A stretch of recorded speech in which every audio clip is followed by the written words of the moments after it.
There are some sounds in this world that can break your heart without saying a single word. For Thomas Whitmore, that sound was a piano. Not just any piano, mind you, but the ones he spent 40 years fixing, never playing. He was 73 years old the day everything changed. 73 years of walking into elegant homes, concert halls, and dusty music schools with his worn leather toolkit. Tuning hammers clinking softly against each other like old friends whispering secrets. People would open their doors, smile politely, and point him toward their instruments. It's in the living room, Mr. Whitmore. Just needs tuning. We have a recital next week. Always the same. Always invisible. Thomas would nod, set down his case, and get to work. His hands, gnarled with arthritis now but still steady, still sure, would run across the keys like a doctor examining a patient. He could hear what others couldn't. A B-flat that had gone sharp.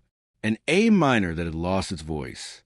He'd open up the piano's belly, adjust the strings with surgical precision, and bring the instrument back to life. Then he'd pack up his tools, accept his check, and disappear into the next appointment. No one ever asked him to play. No one ever wondered if the man who understood these instruments better than anyone might have his own music locked inside. But he did. God, he did. Thomas had been 7 years old when he first touched the piano. His mother worked 3 jobs after his father left, cleaning houses mostly, and one of her clients had an old upright in the basement. While his mother scrubbed floors upstairs, little Thomas would sneak down and press the keys. He taught himself to play by ear. Mozart, Chopin, Gershwin. He'd lose himself for hours, and for those precious moments, he wasn't a poor kid in hand-me-down clothes. He was infinite. His mother found out eventually. She didn't scold him. She just got very quiet, and that was worse somehow. "Tommy," she said, her voice tired in a way that had nothing to do with sleep, "music is beautiful, but it doesn't pay the rent. You need to learn something practical, something that will keep you fed." So at 15, he apprenticed with a piano technician. He learned to fix what he loved instead of creating it, and he told himself it was enough. He got married at 22 to a kind woman named Eleanor. They had 2 daughters. He built a good life, a steady life. Eleanor would sometimes catch him at night, sitting at the kitchen table, his fingers moving across the wood like he was playing invisible keys. "You should play again, Thomas," she'd whisper. But he'd just shake his head. "Those days are gone, El. I'm a tuner now. That's who I am." Eleanor passed away 6 years ago. Cancer. Swift and merciless. The girls lived across the country now, busy with their own families, their own lives. They called on Sundays, mostly. Thomas didn't blame them. That's what children do. They grow up in a way. So he kept working, kept tuning, kept that old hunger buried so deep he almost convinced himself had died. Until that Wednesday in October. He'd been called to Hartwell Manor, one of those old estates on the edge of town that had been converted into an event venue. They needed their Steinway concert grand prepared for a wedding that weekend. Thomas arrived early, as he always did, and let himself into the empty ballroom. The piano sat on the stage like a sleeping giant, black and magnificent under the soft morning light filtering through tall windows. He began his work methodically, testing each key, listening, adjusting, but this piano was different. It had been maintained beautifully. The touch was responsive, the tone warm and rich. It wasn't just an instrument. It was alive. Thomas finished the tuning faster than expected. He should have packed up and left. He had another appointment across town in an hour. But his hands wouldn't leave the keys. Just once, he thought. Just one song. No one's here. No one will know. He sat down on the bench, his heart pounding like he was 17 again, and he began to play. It was Beethoven's Moonlight Sonata, the piece he'd learned at 8 years old, teaching himself in that basement while his mother cleaned houses above. His fingers remembered. Every note, every pause, every breath of emotion Beethoven had poured into those measures 200 years ago. The arthritis that usually made his hands ache vanished. He wasn't 73 anymore. He wasn't a widower eating frozen dinners alone. He wasn't invisible. He was music itself. The first movement gave way to the second, Then the explosive third movement poured out of him like a dam breaking. He played with his eyes closed, tears streaming down his weathered cheeks, not caring, not stopping, finally letting out 40 years of silence. He didn't hear the door open behind him, didn't hear the footsteps, didn't know anyone was there until final chord faded and a voice said softly, "My God, who are you?" Thomas spun around, startled, embarrassed, his face flushed. A woman stood in the doorway, mid-50s, elegant, with silver-streaked hair, and eyes wide with something that looked like shock. I'm so sorry," Thomas stammered, standing quickly, knocking the bench back.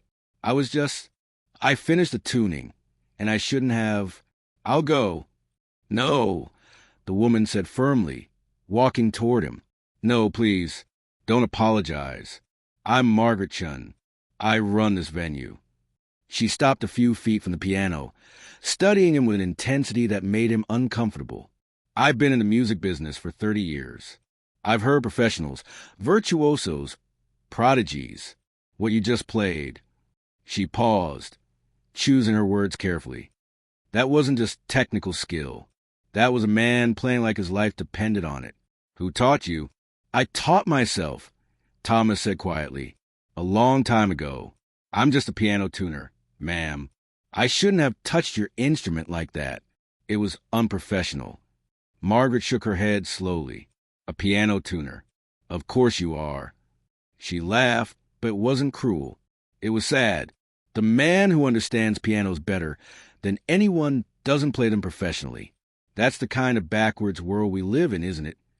Thomas didn't know what to say to that. He reached for his toolkit. "Wait," Margaret said. "Please, I have a proposition for you." She pulled out her phone, tapping quickly. "We host a community concert series here every month. Local musicians, students, sometimes professionals passing through. Our pianist for next Friday's event just canceled. Food poisoning. Could you play for us? Just an hour. I'll pay you 3 times what I owe you for the tuning."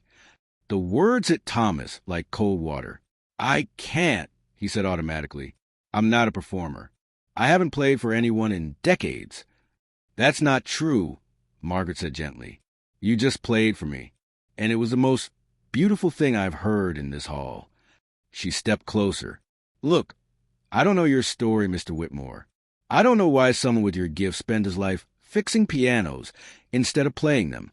But I know what I heard, and I think maybe it's time you stop hiding." The word hiding pierced something in Thomas's chest. He wanted to argue, wanted to explain that it wasn't hiding.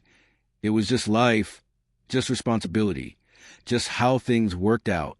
But standing there in that empty ballroom, the echo of Beethoven still hanging in the air, he couldn't find those words. Because maybe she was right.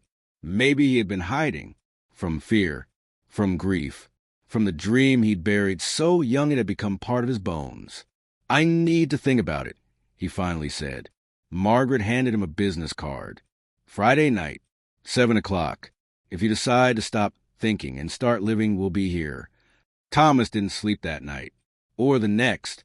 He'd sit at his kitchen table, staring at that business card, his fingers drumming invisible melodies on the wood. His daughters called on Sunday, and he almost told them, but what would he say? Your elderly father is thinking about performing piano in front of strangers for the first time in his life? They'd worry, think he was losing his mind in his grief. Maybe he was.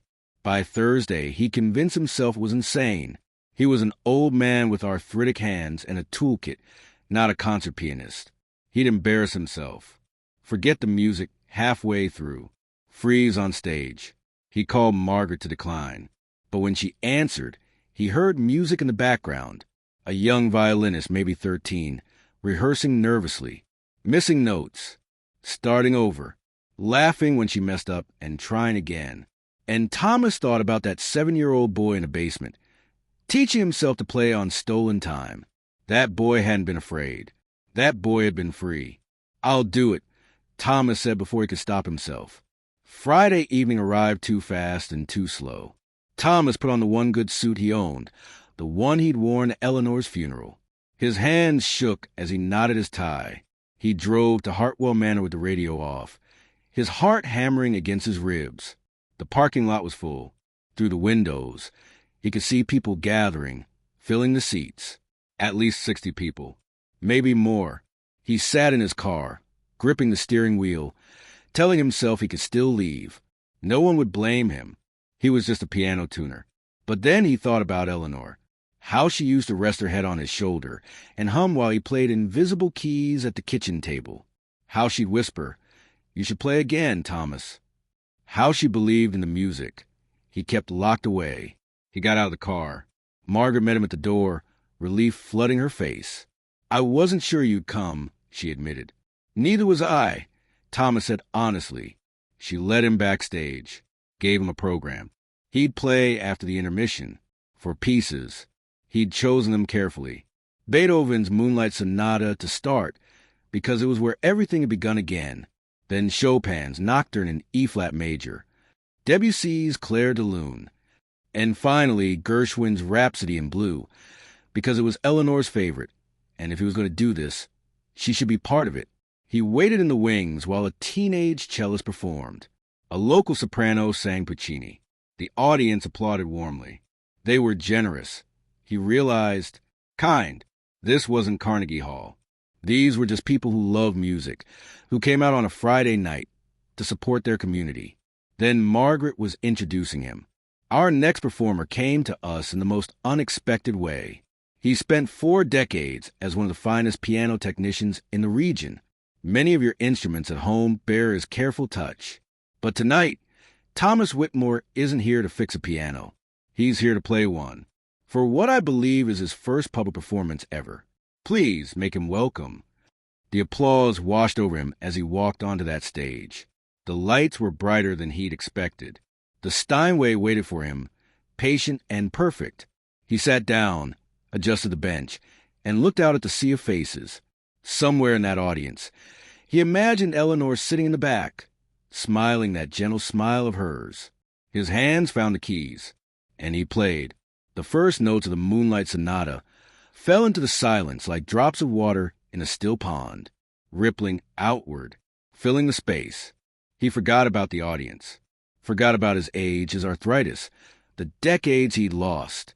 There was only the music, the conversation between his soul and the instrument, every note a word he'd never spoken, every phrase a feeling he'd kept buried. When the sonata ended, the silence held for 3 heartbeats before the applause came, but Thomas barely heard it. He was already moving into Chopin, then Debussy, each piece flowing into the next like chapters in a story he'd been writing his whole life without realizing it. And then, finally, Gershwin, Rhapsody in Blue, Eleanor's song. His fingers danced across the keys with the opening clarinet glissando, translated to piano, that wild, yearning melody that captured everything he'd ever felt about love and loss and dreams deferred. He played it for her, for the woman who'd seen the music in him when he'd forgotten it was there, for the life they built together, imperfect and beautiful, for the boy in the basement and the old man at the kitchen table and everyone he'd been in between. When the final chord faded, Thomas sat very still, his hands resting on the keys. Then he heard it. The audience had risen to their feet. The applause wasn't polite anymore. It was thunderous. People were crying. He could see them wiping their eyes, embracing each other. An elderly gentleman in the front row was shaking his head in wonder, his hands still clapping. Thomas stood and bowed, overwhelmed, and when he looked in the crowd, he could have sworn he saw Eleanor in the back, standing and applauding with tears streaming down her face, proud and radiant and telling him without words, "I knew you could. I always knew." Margaret met him as he came off stage, her own eyes wet. "Thomas," she said, gripping his hand. "That was... thank you. Just thank you." People lined up to speak with him, to shake his hand, to tell him how his music had moved them. An elderly woman said his Chopin reminded her of her late husband. A young man asked if he gave lessons. A little girl told him he played like magic. Thomas Whitmore went home that night to his quiet house, to his kitchen table where he played invisible pianos for so many years. But something had shifted. The silence didn't feel so heavy anymore. The grief over Eleanor's absence had softened into something gentler, something like gratitude for the years they'd had. He played 3 more concerts at Hartwell Manor that year, then 5 the next year. He didn't quit tuning pianos. That was still who he was, still what he loved. But now, when he walked into someone's home and fixed their instrument, sometimes they'd recognize him. "You're the tuner who plays," they'd say, and sometimes, just sometimes, they'd ask him to play something before he left. And he would, just a short piece, a moment of beauty, before moving on to the next appointment. His daughters came to visit that Christmas. Both of them, with their families, filling the house with noise and laughter for the first time since Eleanor passed. And on Christmas Eve, after dinner, his youngest daughter, Rebecca, led him to the corner of the living room where she and her sister had chipped in to buy him something, a used upright piano. Nothing fancy, but perfectly tuned. "We know Mom always wanted you to play more," Rebecca said softly. "So, play for us, Dad. Please." Thomas sat down at that piano with his granddaughter on his lap, and he played Clair de Lune while snow fell outside the windows and his family gathered around him. And for the first time in 6 years, the house felt full again, not just with people, but with music, with the sound of a dream that had never really died, just waited patiently in the silence for its moment to sing. He was 74 years old, and he'd finally stopped hiding. Sometimes the music we're meant to share with the world isn't found in concert halls or conservatories. Sometimes it's discovered in a basement at 7 years old. Sometimes it's buried under decades of responsibility and loss. Sometimes it takes 73 years and a stranger's kindness to remind us that it's never too late, that the dreams we set aside don't disappear. They just wait, patient as an old piano, ready to sing the moment we have the courage to sit down and play. Thomas Whitmore fixed pianos for a living, but in the end, the music he kept silent for so long fixed something in him, and in everyone who heard it, the broken places, the forgotten dreams, the belief that our best years are behind us. He proved that wrong. Every single time he sat down to play,